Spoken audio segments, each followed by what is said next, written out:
قلبت شيء بارك دحية قرن National Public Health Lab وحن كفر سنة إيمانت إن إماتنا إن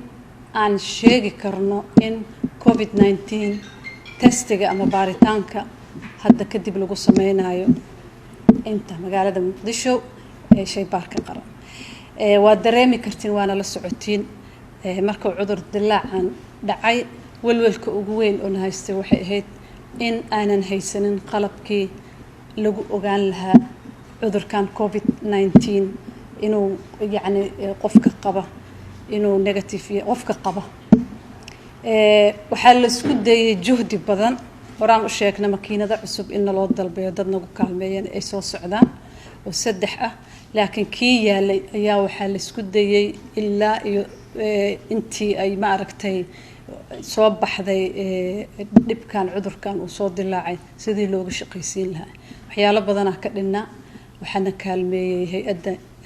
WHO oo technical expertise dad noo soo dirtay iyo qoliyo private sector oo magaalada ka shaqeeyo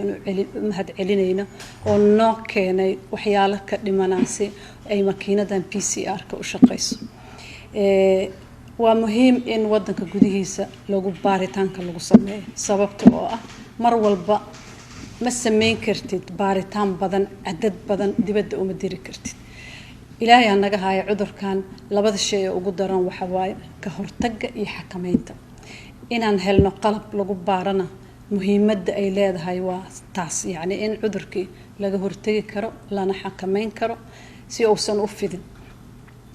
waxaan u mahad celinayaa dhalinyaradii iyo shaqaalihii wasaaradda caafimaadka ee sida daal-la'aanta ah ayaamaha isaga xil saaray ilaa iyo habeenadii soo jeeda shalay ayaa la bilaabay sambalkii ugu horeeyay maanta 15 sambal ayaa hadda laga shaqeynaya ilaa iyo ayaamo sida ay caadada u tahay hay'adda WHO kuwa aan sameynay confirmation amal waa inaan u dirnaa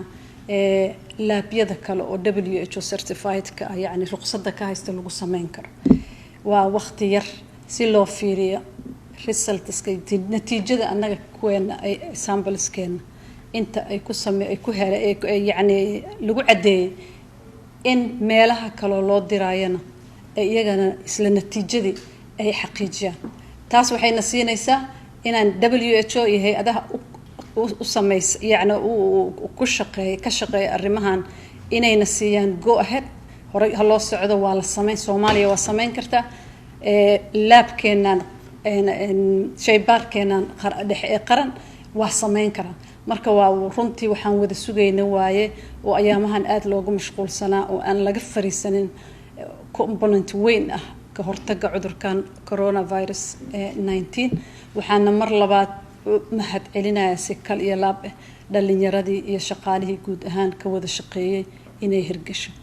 waxaan idinku boorinayaa inaad mar walba saan u taagnaataan ma aragta si aad dadkiina aad u kaalmeysaan oo uga hortagtaan cudurrada ilaahay ha naga haayo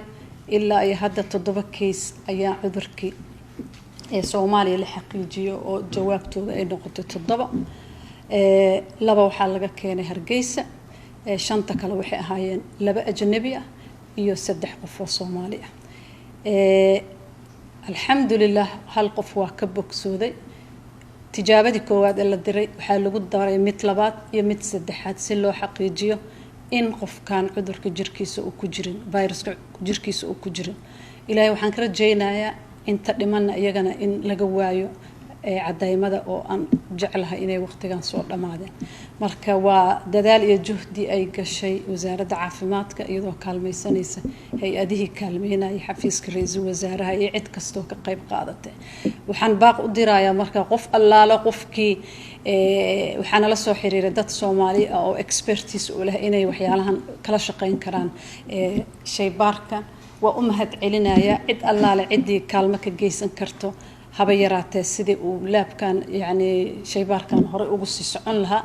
waxaan leenahay waa tihiin soo dhawaada waa u baahanahay kaalmo in la isgarabsado